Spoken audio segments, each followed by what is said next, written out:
Ils sont près de 1700 d'entre eux seraient bloqués dans cette ville située à une cinquantaine de kilomètres de la Russie.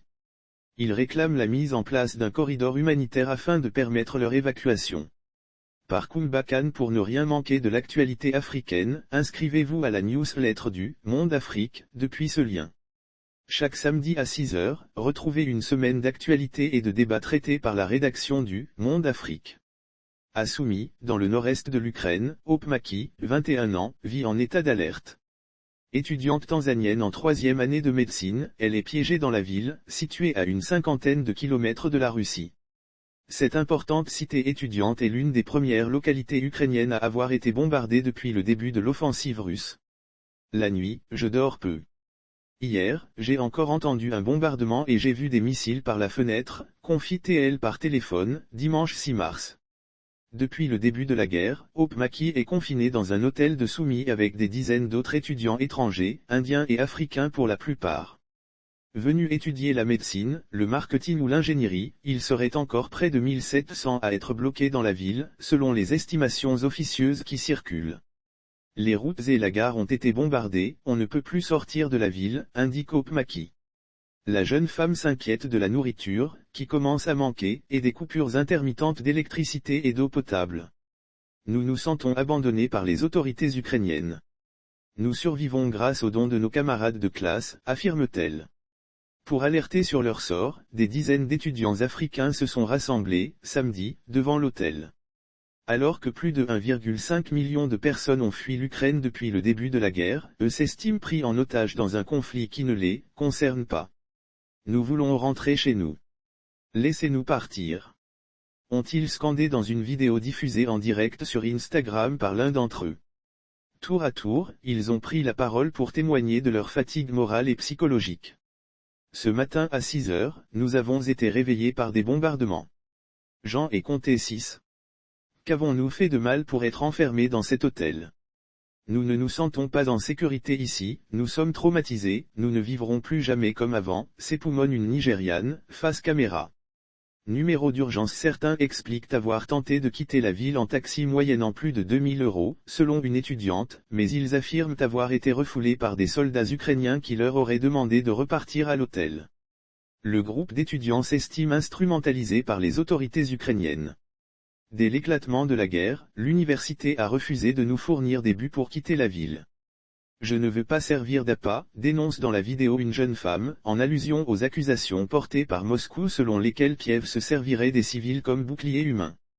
Accusés d'avoir opéré un tri aux frontières entre Ukrainiens et non-blancs, les autorités ont annoncé vendredi par la voix du ministre des Affaires étrangères, Dmytro Kulba, la mise en place d'un numéro d'urgence à destination des étudiants africains et asiatiques, souhaitant quitter l'Ukraine. Nous travaillons intensivement pour assurer leur sécurité, a-t-il promis. Les étudiants africains de Soumy joints par téléphone réclament la mise en place d'un corridor humanitaire afin de permettre leur évacuation en sécurité. Ils appellent aussi à l'aide les autorités de leurs pays respectifs. Lundi, Moscou a annoncé l'instauration de cessez-le-feu locaux et l'ouverture de couloirs humanitaires pour permettre l'évacuation de civils de plusieurs villes d'Ukraine, notamment Soumy. La veille, le Nigeria annonçait que l'évacuation de ses ressortissants piégés dans la ville allait débuter sans tarder. Le grand défi est de se procurer des bus.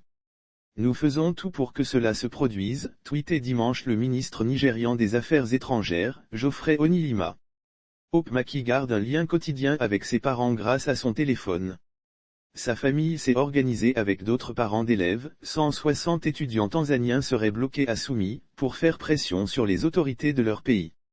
Elle tente de nous faire partir par la Russie car c'est trop compliqué d'aller en Pologne, en Roumanie ou en Hongrie, affirme-t-elle. En attendant sa libération, la jeune femme occupe ses journées en regardant des films de guerre Tomorrow War, de Chris Mck, Oussaf, de Boziakin et scrute les dernières informations sur le conflit.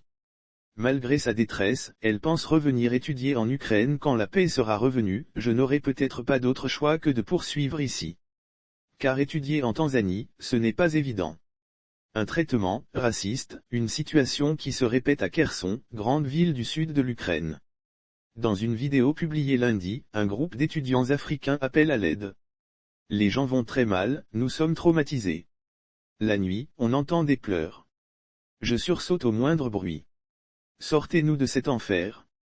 Lance Christophe, joint par Le Monde. Depuis le sous-sol d'un appartement où le groupe d'élèves s'est replié, l'étudiant camerounais en économie et commerce international affirme que près de 70 Sénégalais, Guinéens, Gabonais, Égyptiens et Ivoiriens sont actuellement piégés à Kherson. Le groupe menace de partir à pied mardi s'il n'obtient pas son évacuation.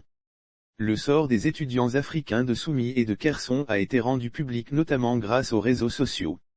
Des vidéos et des témoignages ont beaucoup circulé ces derniers jours pour dénoncer les difficultés faites aux ressortissants africains tentant de fuir l'Ukraine, au point que l'Union africaine, UA, a condamné un traitement différent inacceptable et raciste. Sur Telegram et WhatsApp, plusieurs boucles de messagerie, African in Ukraine, Black in Ukraine, centralisent les informations les concernant. Sur Telegram affluent des messages de bénévoles issus de toute l'Europe.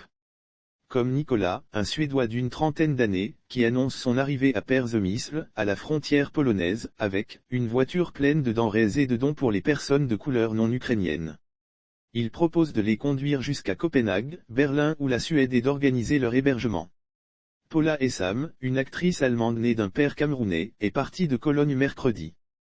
Quand j'ai vu comment les personnes noires étaient traitées, j'ai décidé de venir aider, témoigne-t-elle par téléphone. Avec son compagnon, étudiant à Sciences Po Paris, elle a loué un fourgon de 7 places et chargé le coffre de sacs de couchage, de médicaments et de matelas, grâce aux 3000 € collectés par le biais du groupe de Telegram. Puis le couple a filé vers Medyka et Przemysl, à la frontière entre la Pologne et l'Ukraine. Ils espèrent ainsi apporter un peu de réconfort à des réfugiés qui, pour certains, ont déjà connu la guerre dans leur pays d'origine.